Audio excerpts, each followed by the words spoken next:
Hello दोस्तों, आपका स्वागत है हमारे YouTube channel the motive junction में। आज हम लाए हैं आपके लिए चाणक्य नीति से महत्वपूर्ण श्लोक, जिनमें छुपा है जीवन में सफल होने का रहस्य। मौर्य साम्राज्य के समकालीन आचार्य चाणक्य के विचार आज भी प्रासंगिक हैं। कोई भी व्यक्ति चाणक्य नीति का अनुसरण कर अपने जीवन में सफल हो सकता है।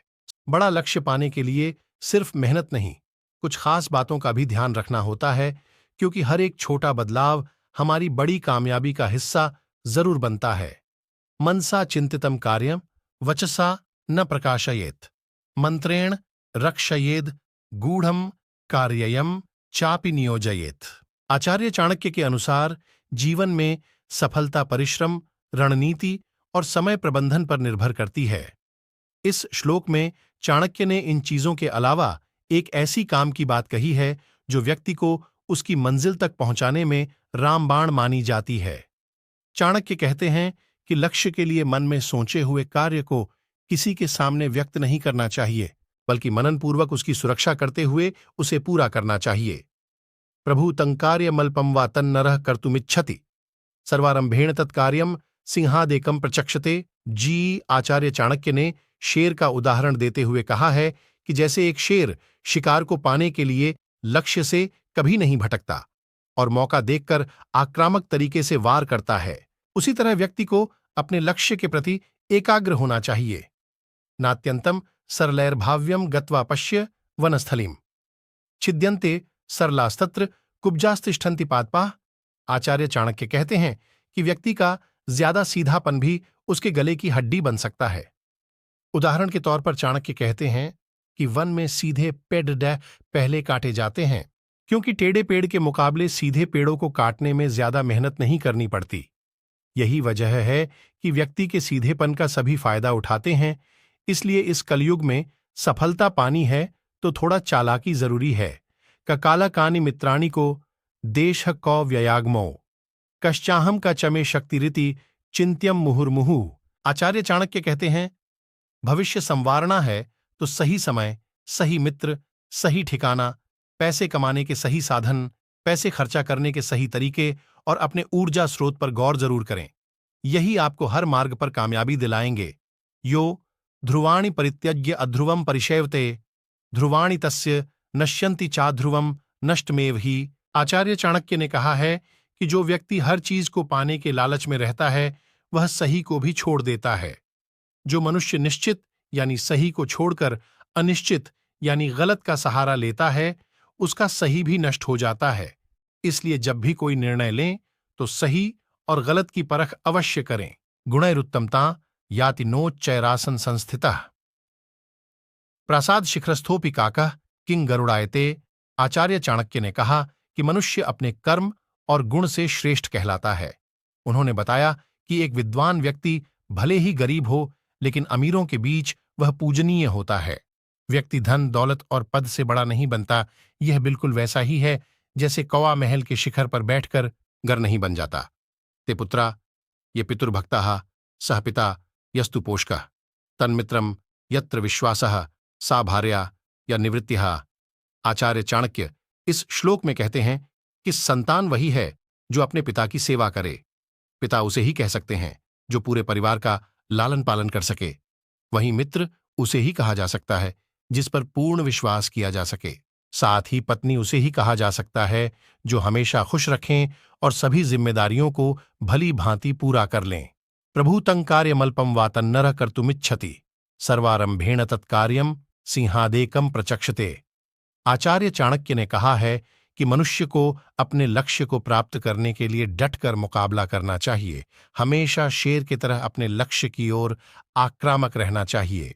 जिस तरह एक शेर एकाग्रता के साथ शिकार पर नजर रखता है, वैसे ही हर व्यक्ति को अपने लक्ष्य को पाने के लिए हमेशा एकाग्र होना चाहिए। विषाद्प्यमृतम ग्राह्यम मेध्यादपि कांचनम, नीचाद्प्युत्तमाम विद्यां स्त्रीरत्नम दुष्कुलादपि। आचार्य चाणक्य ने कहा, अच्छे ज्ञान व अच्छी वस्तु की ओर आकर्षित होना चाहिए। यदि सोना गंदगी में भी गिरा हो तो उसे उठा लेना चाहिए। साथ ही यदि कोई व्यक्ति निचले कुल में भी जन्मा है और आपको ज्ञान दे रहा है तो उससे ज्ञान ले लेना चाहिए, क्योंकि ज्ञान ही हर स्थान पर काम में आता है।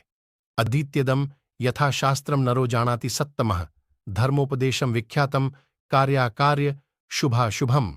चाणक्य नीति के इस श्लोक का अर्थ है कि जो व्यक्ति शास्त्रों के नियमों का निरंतर अभ्यास करके शिक्षा प्राप्त करता है उसे सही, गलत और शुभ कार्यों का ज्ञान हो जाता है।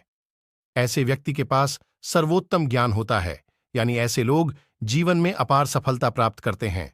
दुष्टा भार्या शठम मित्रम भृत्यश्चोत्तरदायकः ससर्पे च गृहे वासो मृत्युरेव नः संशयः। चाणक्य नीति के इस श्लोक का अर्थ है कि दुष्ट पत्नी, झूठा मित्र, धूर्त सेवक और सर्प के साथ कभी नहीं रहना चाहिए। ये ठीक वैसा ही है जैसे मृत्यु का गले लगाना। आब्दर्थे धनम रक्षेद्दाराण रक्षेद्धनैर्पि नात्माणम सततम रक्षेद्दारैर्पि धनैर्पि। चाणक्य नीति के अनुसार मनुष्य को आने वाली मुसीबतों से बचने के लिए धन की बचत करना चाहिए। उसे धन संपदा त्याग कर भी पत्नी की सुरक्षा करनी चाहिए, लेकिन बात यदि आत्मा की सुरक्षा की आ जाए तो उसे धन और पत्नी दोनों को तुक्ष्य समझना चाहिए। यस्मिन् देशे न सम्मानो न वृत्तिर्न च बांधवः न च विद्यागम्प्यस्ति वासस्तत्र न कार्येत। चाणक्य नीति का यह श्लोक यह बताने का प्रयास करता है कि उस देश में नहीं रहना चाहिए जहां सम्मान न हो, रोजगार के साधन न हो। वहां पर भी मनुष्य का नहीं रहना चाहिए जहां आपका कोई मित्र न हो। उस स्थान का भी त्याग करना चाहिए जहां पर ज्ञान न हो। जानियात प्रेषणे भृत्यान बांधवान व्यसनागमे मित्रम चापत्तिकालय तु भार्याम च विभवक्षये। आचार्य चाणक्य कहते हैं, नौकर की परीक्षा तब होती है जब बुरा वक्त आता है, रिश्तेदार की परीक्षा तब होती है जब मुसीबत में घिरे जाएं, मित्र की परीक्षा संकट के समय होती है, पत्नी की परीक्षा तब होती है जब विपदा आन पड़ी हो। कश्चित कस्यचिन मित्रम न कश्चित कस्यचित रिपु अर्थतस्तु निबध्यन्ते मित्राणि रिपवस्तथा। अर्थात आचार्य चाणक्य कहते हैं कि न कोई किसी का मित्र है और न ही शत्रु। कार्यवश ही लोग एक दूसरे के मित्र और शत्रु बनते हैं। मूर्ख शिष्योपदेशेन दुष्टास्त्री भरणेन च दुःखितः संप्रयोगेण पंडितोप्यवसीदति। अर्थात मूर्ख शिष्य को पढ़ाने पर, दुष्ट स्त्री के साथ जीवन बिताने पर तथा दुखियों रोगियों के बीच में रहने पर विद्वान व्यक्ति भी दुखी हो ही जाता है। धनिका श्रोत्रियो राजा नदी वैद्यस्तु पंचमा पंच यत्र न विद्यन्ते न तत्र दिवसे वसेत। अर्थात आचार्य चाणक्य कहते हैं, जहां कोई सेठ, वेद का पाठ करने वाला विद्वान, राजा और वैद्य न हो और जहां कोई नदी न हो, इन 5 स्थानों पर एक भी दिन रहने योग्य नहीं है। लोकयात्रा भयम, लज्जा, दाक्षिण्यम, त्यागशीलता। पंच यत्र न विद्यन्ते न कुर्यात् तत्र संगतिम। अर्थात जिस स्थान पर आजीविका न मिले, लोगों में भय और लज्जा, उदारता तथा दान देने की प्रवृत्ति न हो, ऐसी 5 जगहों को भी मनुष्य को अपने निवास के लिए नहीं चुनना चाहिए। आतुरे व्यसने प्राप्ते दुर्भिक्षे शत्रु संकटे राजद्वारे श्मशाने च या तिष्ठति स बांधवः। अर्थात जब कोई बीमार होने पर, असमय शत्रु से घिर जाने पर, राजकार्य में सहायक रूप में तथा मृत्यु पर श्मशान भूमि में ले जाने वाला व्यक्ति सच्चा मित्र और बंधु है। यस्य पुत्रो वशीभूतो भार्या छंदानुगामिनी विभवे यस्य संतुष्टिस्तस्य स्वर्ग इहैव ही। अर्थात जिसका पुत्र वशीभूत हो, पत्नी वेदों के मार्ग पर चलने वाली हो और जो वैभव से संतुष्ट हो, उसके लिए यही स्वर्ग है। कष्टम च खलु मूर्खत्वम कष्ट च खलु यौवनम कष्टात् कष्टतरम चैव परगृहे निवासनम। अर्थात मूर्खता कष्ट है, यौवन भी कष्ट है, किंतु दूसरों के घर में रहना कष्टों का भी कष्ट है। शैले शैले न माणिक्यम मौक्तिकम न गजे गजे साधवो न ही सर्वत्र चंदनम न वने वने।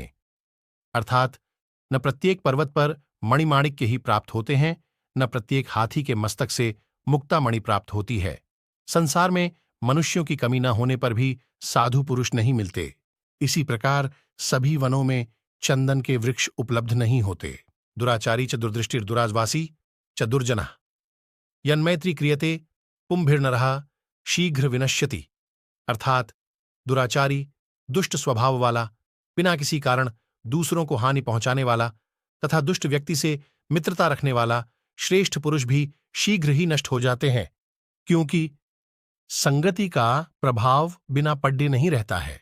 सकुले योजियेत कन्या पुत्रम पुत्रम विद्यासु योजियेत व्यसने योजियेत शत्रुम मित्रम धर्मे नियोजियेत आय। अर्थात कन्या का विवाह किसी अच्छे घर में करनी चाहिए, पुत्र को पढ़ाई लिखाई में लगा देना चाहिए, मित्र को अच्छे कार्यों में तथा शत्रु को बुराइयों में लगा देना चाहिए।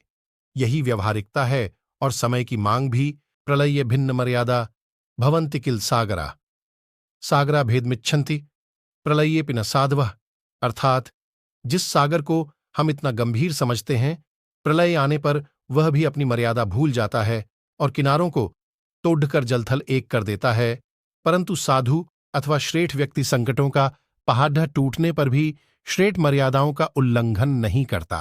अतः साधु पुरुष सागर से भी महान होता है। मूर्खस्तु परिहर्तव्यः प्रत्यक्षो द्विपदः पशु भिनत्ति वाक्यशूलेन अदृश्यम कंटकम यथा।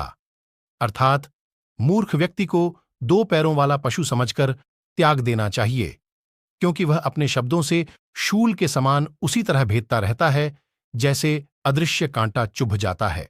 यावत् स्वस्थो हेय देह तावन् मृत्युश्च दूरतः तावदात्महितम कुर्यात् प्रणान्त्य किम करिष्यति। अर्थात जब तक शरीर स्वस्थ है तभी तक मृत्यु भी दूर रहती है, अतः तभी आत्मा का कल्याण कर लेना चाहिए। प्राणों का अंत हो जाने पर क्या करेगा? केवल पश्चात्ताप ही शेष रहेगा। एकोपि गुणवान पुत्रो निर्गुणैश्च शतैर्वरः एकश्चंद्रस्तमो हन्ति न च ताराः सहस्रशः। अर्थात जिस प्रकार एक चांद ही रात्रि के अंधकार को दूर करता है, असंख्य तारे मिलकर भी रात्रि के गहन अंधकार को दूर नहीं कर सकते, उसी प्रकार एक गुणी पुत्र ही अपने कुल का नाम रोशन करता है, उसे ऊंचा उठता है। सैकड़ों निकम्मे पुत्र मिलकर भी कुल की प्रतिष्ठा को ऊंचा नहीं उठा सकते। अनभ्यासे विषम शास्त्रम जीर्णे भोजनम विषम दरिद्रस्य विषम गोष्ठी वृद्धस्य तरुणी विषम। अर्थात जिस प्रकार बढ़िया से बढ़िया भोजन बदहजमी में लाभ करने के स्थान में हानि पहुंचता है और विष का काम करता है, उसी प्रकार निरंतर अभ्यास न रखने से शास्त्र ज्ञान भी मनुष्य के लिए घातक विष के समान हो जाता है। अगर आपको हमारी वीडियो अच्छी लगी हो तो हमारा YouTube channel the motive junction like और सब्सक्राइब और शेयर करें।